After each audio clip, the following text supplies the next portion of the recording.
Okay, hello everyone. This is Carl Jackson, and this is the start of what I hope will become a regular video series where I'll interview people, interesting people in Sedona.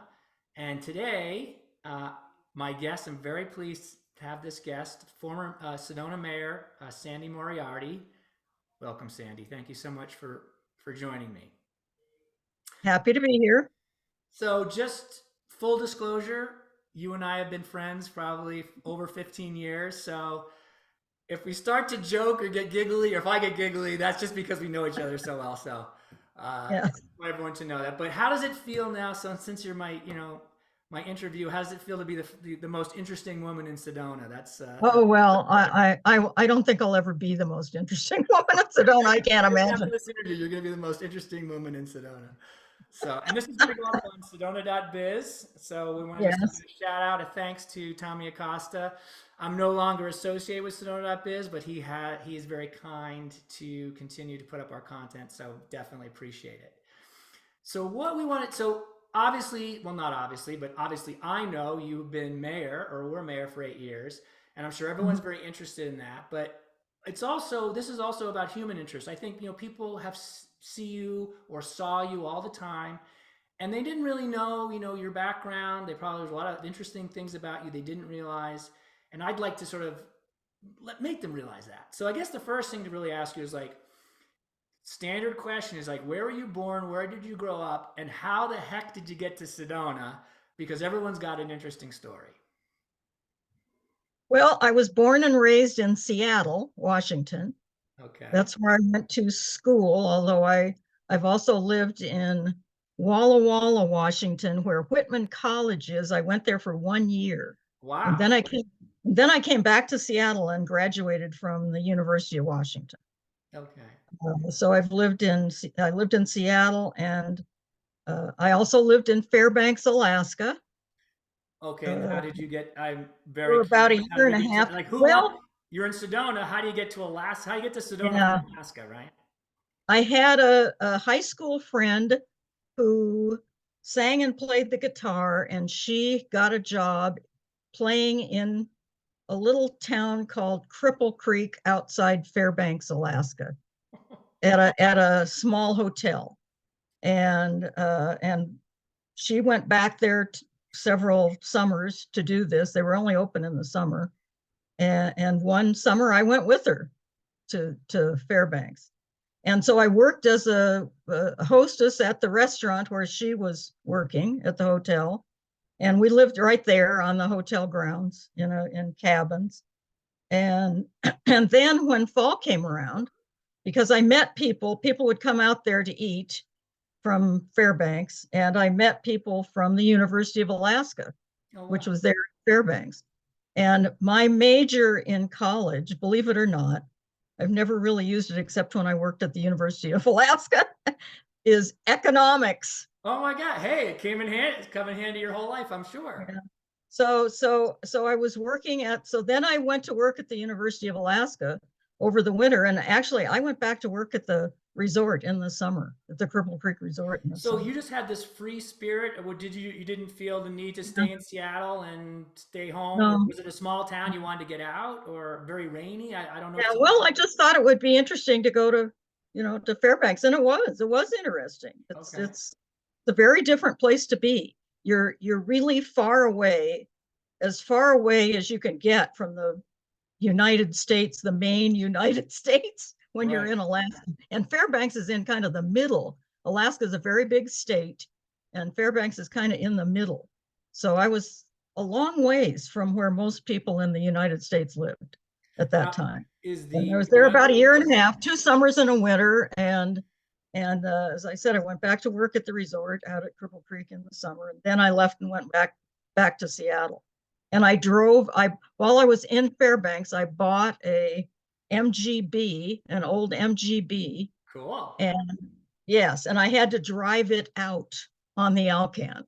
Oh my God. Except that it broke down before I could do that, and a friend of mine ended up driving that car out, and I drove out with my friend who was working up there, who had taken me to Alaska with her. So she and I drove out in her car, and then And then my car got driven out by a friend of mine from Fairbanks who brought it down to me in Seattle. So, and then I was working at the Space Needle in Seattle after that.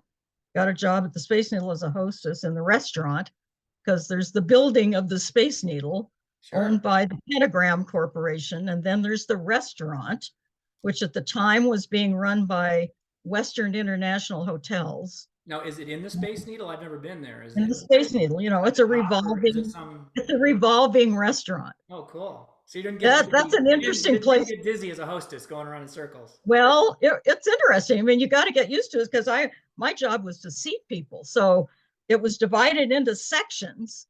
And so I'd know where their section was. And I had to step out onto the turntable part from the lobby, which was stationary, out onto the turntable part and know which way to go. In other words, I didn't want to take off to the right and walk all the way around and end up almost back where it was started. Exactly, just come right back. So I had to look at on the tables. There were lamps on the tables with numbers on them and section colors, so that I had to orient myself that way and make sure I took them the right way. So that was interesting. And I did that for a So while. Then basically, I'm getting this hostess restaurant angle. Now, so how did you? I mean, there's so many questions I could ask you, but I want to get to Sedona because obviously that's our audience here. But there's so many interesting questions I want to ask. I'll ask you over a drink sometime. Well, so I'll just tell you that in between. So I lived in Walla Walla when I went my first year of college, and then graduated in Seattle. Then I lived in the Dalles for about a year and a half. I lived in Fairbanks for about a year and a half. And then I moved to the Florida Keys, a little town called Marathon, about not halfway, about not quite halfway down the Keys, maybe 2/3. And what The got you Keys there? a More long for way. hostess? Hostess? And again, my friend Judy, who took me to Alaska, it was at the time living in Florida, and I went down to visit her. And I Okay. ended up moving there. And so then I got a job there at a hotel at the front desk, and then later on I ended up coming here and working at the front desk at what was the King's Ransom at the time. But you didn't follow Judy here.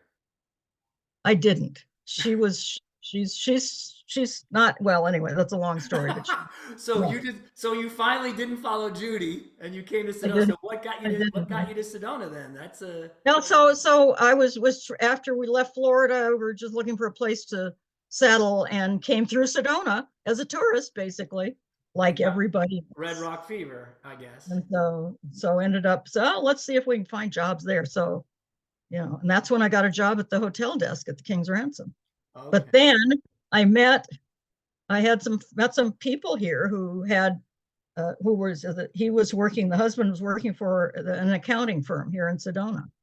And he offered me a job there at the accounting firm. And that's what I've been doing ever since. I've Okay. been an accountant ever since. So let me ask me, a lot of people come to Sedona, they Yeah. love it, they get the fever, and then 6 months later they go, what have I done? So what Yeah. was it? Why? It sounds like you were sort of a little bit transient. You were Alaska, you to Seattle, to Yeah. Florida. We have What been was it about looking for, Sedona?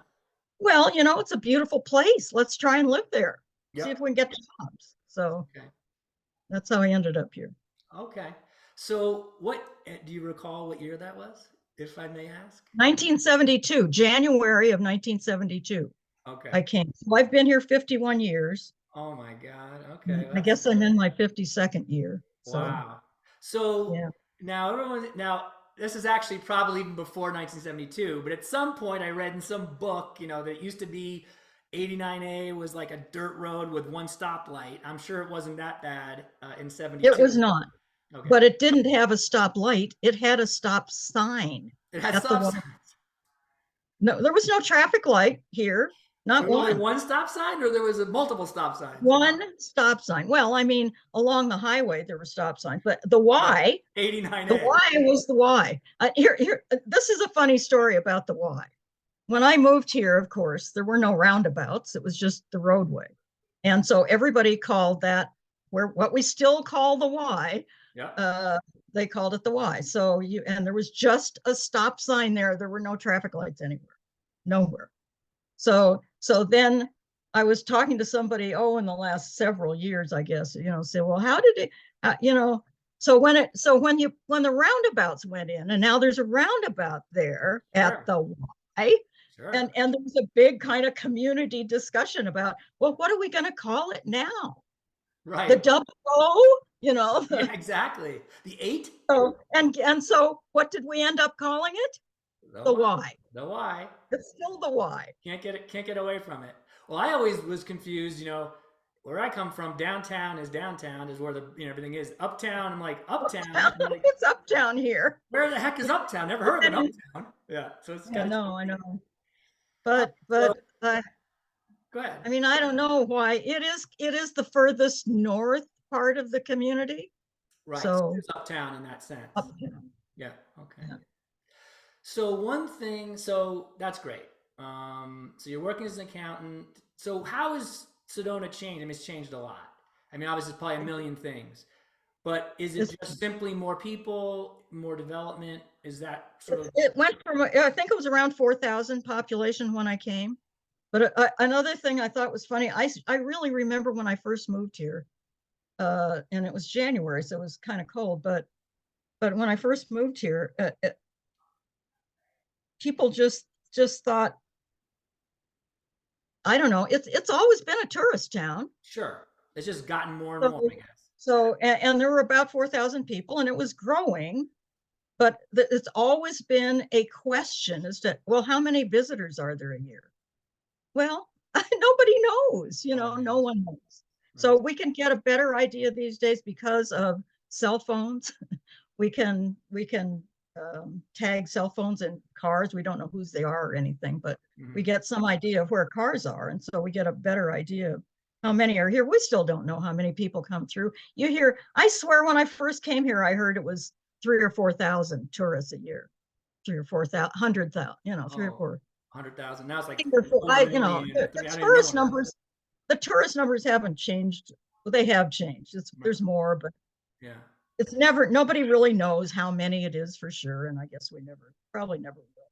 Well, at some point, and I know this, and I now our audience is going to know this, is you were involved in the original incorporation of the city, which to Yes. me is amazing. And I am very, very curious what if you remember what year that was, and also just curious what was going on at the time that made everyone think like we got to be our own city, we got to have our own police department. Like And, and, what was that and I, about? and people have talked about that over the years. And some people say, oh, it was all about development. It was all, they just wanted to develop. No, it was because we're in 2 counties. And so even though you lived in Sedona, if you wanted to get a building permit, where do you go? People who live in Coconino County had to go to Coconino.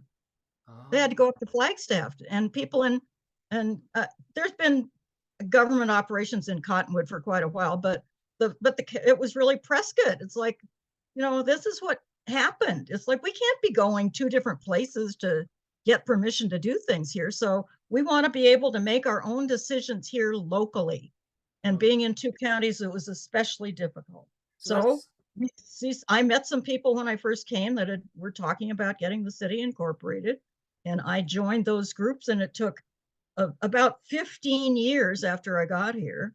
It was 1988 was the election for incorporation that succeeded, happened in late 1987, in November of 87.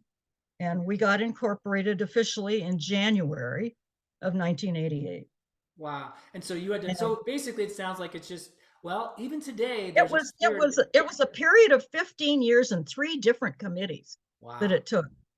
And it's sort of this spirit of independence. It's like we want to have our own sovereignty. We want to get our own things done, do our things for We ourselves. wanted to be And able to make logistics, just the administration of it. So did you have to, I guess you had to get the state to approve it, I would assume. So you have to go to the state and say, we hey, did.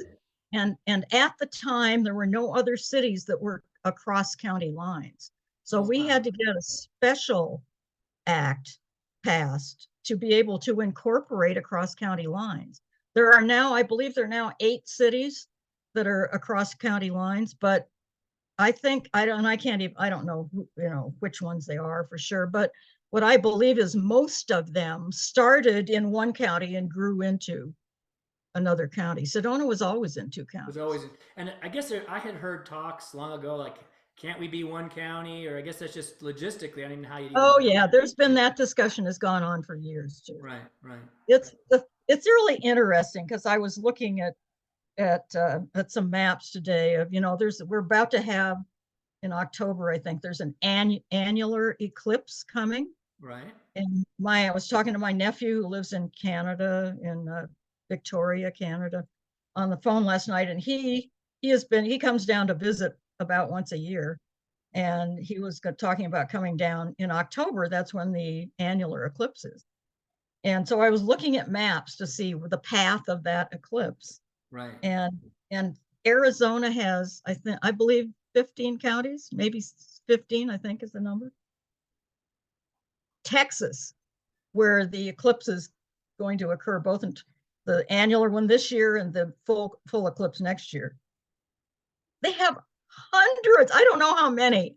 They're just a ton of little counties everywhere in Right. Texas. And Right. we've got 15 in 15. all of Arizona. And they're big rural open, counties with a lot of open space. So So is there it's any just benefit to being one unusual. county, or there's not really? Do you see? I mean, obviously you're a mayor, so is there any hassle with being two counties that you see, or is it really not that big a deal in your mind? No, it was because, like I say, if you wanted to get a building permit, if you lived in Coconino, you had to go to Flagstaff. You lived in West Sedona, you had to go to Right. Cottonwood or Prescott. But I So mean, even it now, was, now that we're a city, did it sort of solve that problem?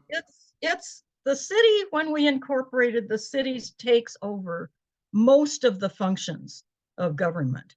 Okay. There are still some things we don't do, like health services, for instance. We don't have health services in the city, but it just makes everything so much So easier much because we easier. can make our own decisions, have our own elected officials.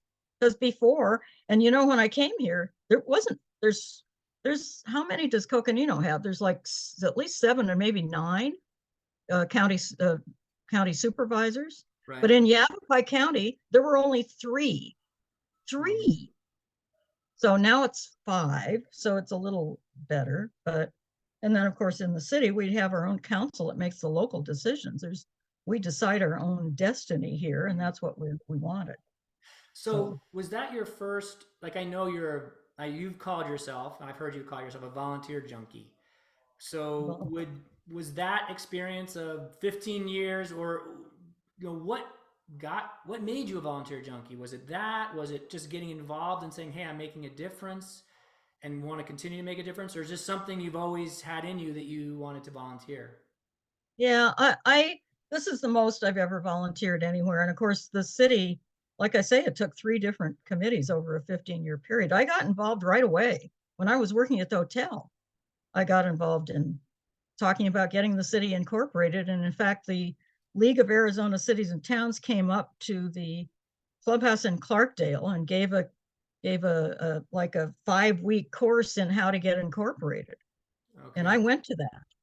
And so that's how I got interested in it. And then you've now, obviously, I know you're very interested in many issues in Sedona. I know affordable housing is, I don't know, I don't want to put words in your mouth, but I know that's a strong passion of yours. Yeah. Um, affordable housing, I know you've been working on it for years and years and years, and very involved. I mean, how do you think Sedona's evolved? How do you think it's coming along in terms of solving affordable housing? My guess is you It's probably say real. not great, but maybe better than 10 years ago. No.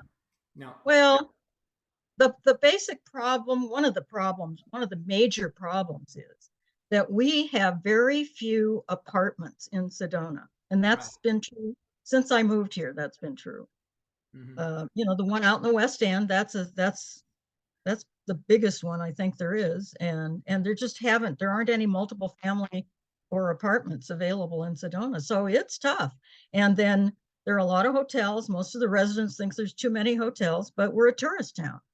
And so the workers in the town need some place to live, and it's hard to the retirees, they're up here because they can afford to be up here and buy a house here. But the workers in town can't afford to buy a house, a lot of Now, I know you them. were instrumental in accessory dwelling units, which are sort of guest houses that can double for affordable We housing. did that I think that was already in process. I've been working on the housing commission, prior to being elected mayor. I worked on the housing commission for 6 or 7 years. Right.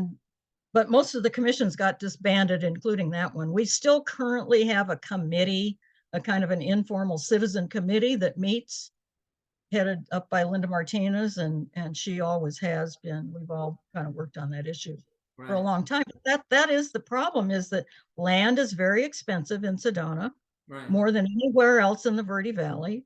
And yet we have a lot of hotels and tourist type.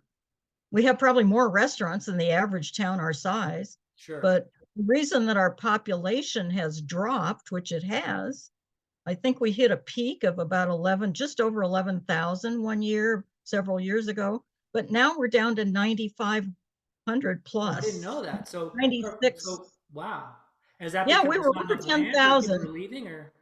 We were sitting around 10,350 for quite a while. And then come short-term rentals, all of a sudden, no, not anymore. We're below 10,000. So that's because, so a short-term rental then isn't considered a resident, I guess. No, they're not a resident. They're not a resident by definition. So, oh, by definition, they're not a resident. So if someone No, buys, they don't live here. Where do you vote? Where do you vote? oh, where do you vote? So if some investor who doesn't have permanent residency here buys something and rents it out, obviously they're not a resident. So when you say 9,500, it's permanent residence. Permanent And so residents. do you It's think probably that, 96, 78 or something like that. I don't know. wow. So do you So, think that's but because the short-term rental market has become so hot? People are like, I'm gonna sell my house then, or they don't want to well, be here yeah. because they don't want to be So in the when they neighborhood. so when they sell their house, it gets turned into a short-term rental very often. Okay. So they're Now, I really don't know leaving if because the that's, prices were good, or are they leaving because they don't want to be in a neighborhood with a short-term rental, or maybe both? well, Because I'm sort there's of, a that's lot of, actually, I didn't know that statistic. I'm curious what is the driver of that reduction? Is people don't want to live in Sedona anymore, or they're just getting a great price because short-term rentals are so hot? no, it's because the house sells and the buyer wants to turn it into a short-term rental because they can make money. I see. Yeah. It produces good income for them. And yes, it produces revenue for the city too, tax revenue.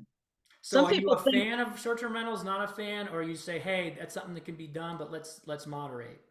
I am not against all short-term rentals, but when you look at the numbers compared to our total housing stock, it's about it. We've had a difficult time at the city keeping track of how many there are. We hire a third-party vendor to do it, but when the software changed, there were some software changes and it's not as easy to track them. But we were up to about 1,150 short-term rentals in the city limits. That Wow. doesn't count the village or the canyon or the loop road. So there's Wow. really more That's than a that, lot. especially in the village. So that's how we lost population. Is a home would sell, and instead of another resident buying it, it would be sold to someone Oh, I see. who So wants to natural turn it into a turnover and got short-term bought rental. by investors. Oh boy. So that's why our population dropped. I mean, I can't prove that, but we all just kind of know. It's more than Sure. coincidence A lot of things you coincidence just sort that of it happened. instinctively know. You can't say, oh, we did a study, but yeah. Yeah. Okay, so interesting. So let's now fast forward. Well, not this wouldn't be a fast forward because you were a mayor for 8 years, Yeah. but 8 years ago, or more, a little bit more than 8 years ago, you became mayor, and obviously you had a very long history here, 51 years now. Very involved in volunteer work, very involved in the issues of Sedona. What? But you were never on city council other than way, way, way back, right? In the original No, I wasn't. incarnation. No, I wasn't. And I was working. I was working for a CPA firm. Okay. So it was really And work. So would you have been on city council earlier if you felt like you weren't working so I hard? might have, but because I worked for a CPA firm and did small business accounting in tax season, that's a You said that's no a time. I wouldn't have had the time to run for council. Okay. So So it was sort yeah. of you had the time, you had obviously the interest. Um, and I guess, there's a lot of questions I could ask you about that, but I guess one of the big questions would be just, what did you enjoy and what did you like the least of being mayor? I mean, did you like cutting the I ribbons or whatever, or did you like really solving cutting problems? ribbons. Having your Cutting face ribbons. in the newspaper, or having the Red Rock News write articles about you. What were the pros and cons? generally of being married in your mind? Well, I happen to like, I'm a problem solver. I love problem solving. And there's a lot of problem solving that goes There's on no problems in Sedona. in city government. That's a major part of it. So I do enjoy that. And Well, if you're 8 years of it, you must have really loved it. Do you feel like you I learned? I I do. I like seeing things happen that I think should happen. And of course, and I'm only one vote on the council. I can't make anything happen. There's very little that a lot of people think the mayor has some kind of special power, but the fact is the mayor does not. Right. And the only time it's interesting that during my time as mayor, the pandemic came and is now pretty much gone. It's not gone entirely, but it's not what it was in the height of it. And so because of that, was an emergency proclamation kind of, well, it wasn't yeah, I had an emergency proclamation in place for like over a year, I think. So it was So is about a that year and a something half. that you as mayor had a special authority to do? That the mayor is the person that alone declares it an emergency proclamation like that. That's one of the few things. And I used to Wow. talk about it when I ran for office. I used to say, the mayor doesn't have any power. I'm just one vote on the council. I can't get anything done by myself. But Right. that's the one exception is emergency situations. Well, that was And a good I one. happened to, That was a that good was a one. big one. So that was difficult. Yeah. Affordable housing is also very, very difficult because of what we've already talked about, not, and there's only, and traffic, of course, that's the other Traffic's a big major one. Very, very problem. hard to solve. Right. It hasn't changed for, from the time I first ran until now. It's still a problem. Everybody talks about it. They don't like to wait in line at, going down Cooks Hill or whatever. Oh yeah. And Or yeah. no, Or down that's Sunday. still one of the major problems. Affordable housing, again, that was a problem long before I was elected. Right. Well, one of the things Even I before we love, were a city. yeah, well, one of the things I love is the Sedona shuttle. Um, Well, yes, the shuttle is going to be, I hope that, and that's the other thing. People think that the trailhead shuttles are it. Well, they're not it.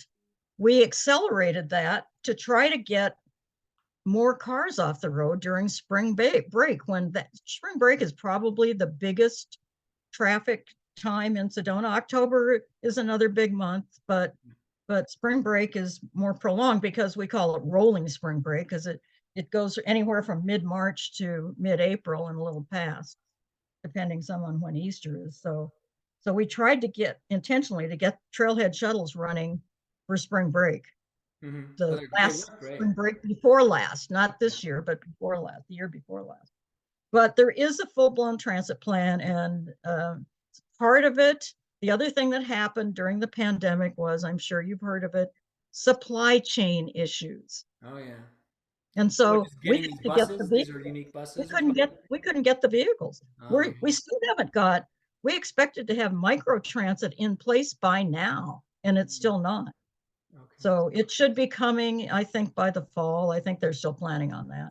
What is this? Um, And this is a question I don't know the answer to. Maybe I should know the answers before I ask a question. But isn't there some transit hub you're going to put across from the wastewater plant, or what is that? What is that about? not by the wastewater plant, Oh, no. not by. There's a transit The hub there, you're transit saying? hub is going in right below Coldwell Banker there on that low piece of property. Oh, okay, okay. That's the transit hub where people will just change buses there. Oh, I If, see. if To you're what, to going go to from the West West Sedona End or the other side, or? to the Village of Oak Creek or even the Chapel area, you might have to change buses. Okay, okay. But that'll be it. It's just an interchange. It isn't so much a place you'd go to catch it. You catch it where in your neighborhood where it passes by. Oh, But okay. that will be the hub for the vehicles themselves, For the vehicles. transit vehicles themselves. So And so what we had is? trouble getting the vehicles that we have Yeah. now. So everything's kind of delayed a little bit because of those supply chain issues still going on in a lot of cases. So, are there any issues that you think will just never get solved, or they're just the biggest issues that they'll just never get solved? Do you think, or are you an optimist and you say everything has? Well, if you work hard enough and I don't think we'll ever solve traffic. We have 3 roads in and out of town. I mean, right. we're very limited on the roadways, and we don't have a grid system for the most part. Like a lot of city neighborhoods are on a grid system where Mm-hmm. there's city blocks and there's street. That's not the way Sedona developed. Wasn't there some So bridge they wanted to build that was going to be a bridge on 89A and yeah, yeah, so it yeah. was cost like $40 million. And We are building the underpass. We never talked oh about yeah, that. Talakapaki. So that was Yeah, part of your and involvement. we in Let's go on that. In Uptown. Talakapaki, so that's something that you were involved in. Like, so they're building an underpass at Talakapaki to help foot traffic That get to is the other that side. is that is still in the works. And of course, like everything else, there are people for and against it. So Sure. when you are on city council, there's always one of the difficulties is every issue you deal with has people who are for and people who are against. Yeah, that's What do you do? right. You can't just do what your friends want. You've got to do what's you think is best for the So are you city for or against as a whole. an underpass on Transit, transit, and the Talakapaki? The Talakapaki. Black Hawk, yes, I'm in favor of it. Now, people say that no one will use it. That's not true. They will use it. They will use it when it's there, and we will probably have to devise a way to not allow them to go right across the street Right. at Sure. times, but not 24/7. This is the thing. It's You only know, there are during lots peak. of times when it's fine to walk across right there, I but see. that crosswalk will have to be not able to be used at certain times of the day when it's busy. Okay. So that's still an issue we're dealing with, and that's a difficult one. And of course the uptown area, but the traffic lane. So we're now working on, as you probably are aware, we have 2 lanes southbound out of the canyon through uptown, out to West Sedona and down 179. There's 2 lanes now through uptown. Going south, going north, well, we're still working on that. Right. It's only right. Right. And we will, it is going to get better. Those projects are But close how to do you do being, 2 lanes? There's only so much. There's buildings. yeah, no, it's difficult. It was Very, difficult very even to tiny little narrow lanes. do You can southbound only lanes. drive little cars through those Yeah. things. So anyway, that So is a what's the major, plan? That's an engineering problem, I guess. They have to figure out how they're it's going an to get. engineering problem to some extent, and Okay. it'll be worked out. It'll be better once we get it done. It won't be probably as good as southbound, but southbound coming out of the canyon now, that issue is pretty much resolved. That traffic moves. It's northbound. It still backs up, Still backed and up. of course it backs up Cooks Hill. That backs up. That those things aren't going to change. No. When I came here, there was no 4 lane in West Sedona. It wasn't a dirt road. It was a paved road, but Mhm. but like I say, one stop sign at the Y, and then one 2 lane road up the hill Wow. and throughout West Sedona. So that West Sedona got 4 laned. I don't even know what year it was, but quite a while ago. But in fact, it was close to, because when I was still working at the hotel, I had to get down that. When they put 4 lanes on Cooks Hill, there was a point, I think it was between 2 and 3 o'clock in the afternoon. The road was closed for an hour. Oh my God. Closed. Can you imagine that? No. It was. That's the way it was. So I had to go to work on the other side, and that's where the King's Ransom was, now the Arabella. Uh, and I had to get through there. I had to go through, if I had to be at work at 2, I had to go through at 1:30 because it was only open for 10 minutes on the half hour, and then between 2 and 3 closed entirely. 10 minutes on the half So hour. why was it closed entirely? What was the reason again? So they were building 4 lane, making it 4 lanes. Oh, because they were making it 4 lanes. Oh my gosh. Okay. So that was a major project, and it was something to live through. So it was interesting. Yeah, that's a tough one. Traffic, I don't think there is a solution to traffic. I mean, transit will help. You can do things that will help. But won't There's solve. no solution. Right. As long as people drive cars, and as Americans, we love our cars. We want to drive everywhere. Right. That isn't going to change.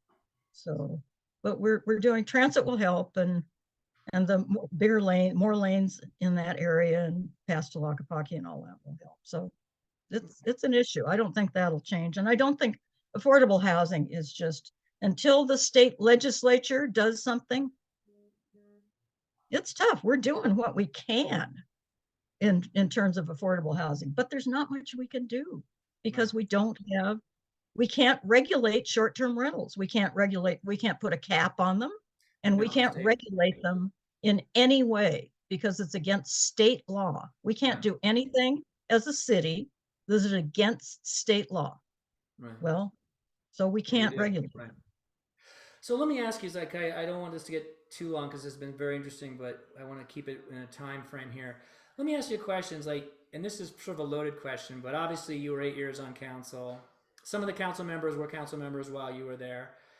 Any advice, any words of wisdom that you could, if they cared to watch this video, that you could give, that you say, if you're going to be on city council, here's a couple of pieces of advice I would recommend. I think one of the most important things is to stay open-minded about everything, because technology changes rapidly and technology changes the way we deal with issues and problems we have rapidly. And so it's really critical to stay open-minded about making decisions. And people need to realize nothing is simple. There are no simple answers to these things. Mm-hmm. They're complex issues and problems, and there are no simple answers. So Right, right, you really have to keep that in mind. And as I said before, there's always people on both sides of every issue. right. So you're not going to always please people. You're going to make some people mad always. Mm-hmm. And you just have to try to do what's best for the city as a whole.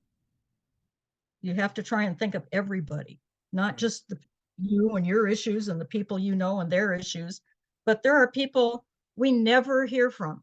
We get a lot of emails at the city, a lot of emails on every issue, and especially if something controversial. But we don't even come close to hearing from everyone. Not close.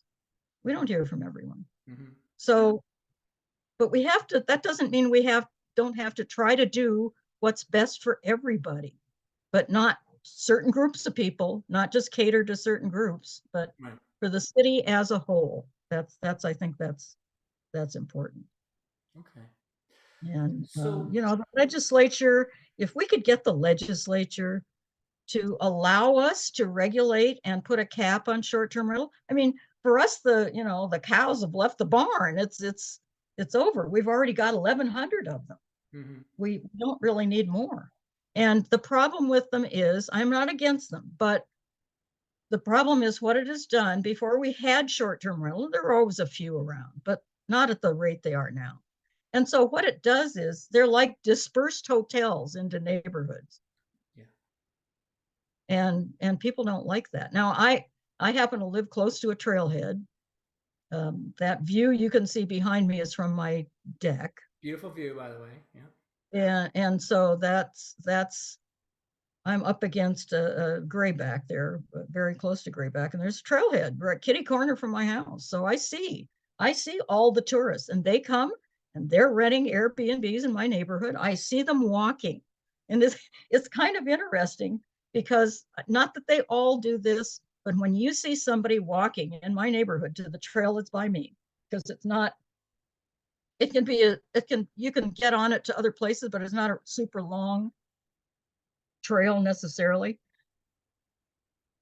People don't have backpacks who live in the neighborhood and walk. The people that are wearing backpacks are Airbnbers. They're staying in an Airbnb in the neighborhood. Yeah. That's just the way it is. And I see them all the time when I sit on my deck walking. Now it doesn't really bother me, but it does Well, it changes the fabric of the neighborhood neighborhood. character.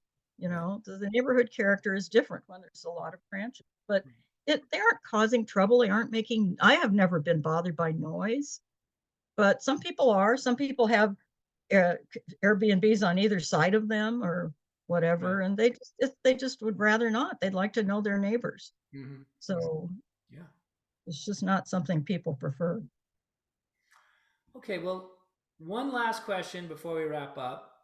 I'm sure everyone wants to know, what is the future look like for Sandy Moriarty? What are you doing now? Are you still volunteering?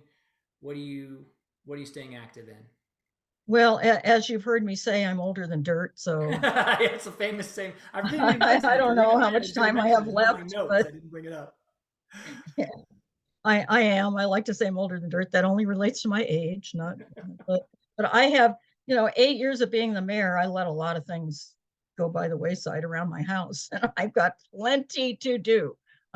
I've started on cleaning my office, and it is a monumental Stacks of task. papers or whatever, or Oh yes, yes. I've been through a few. I've got more to go through, and oh yeah.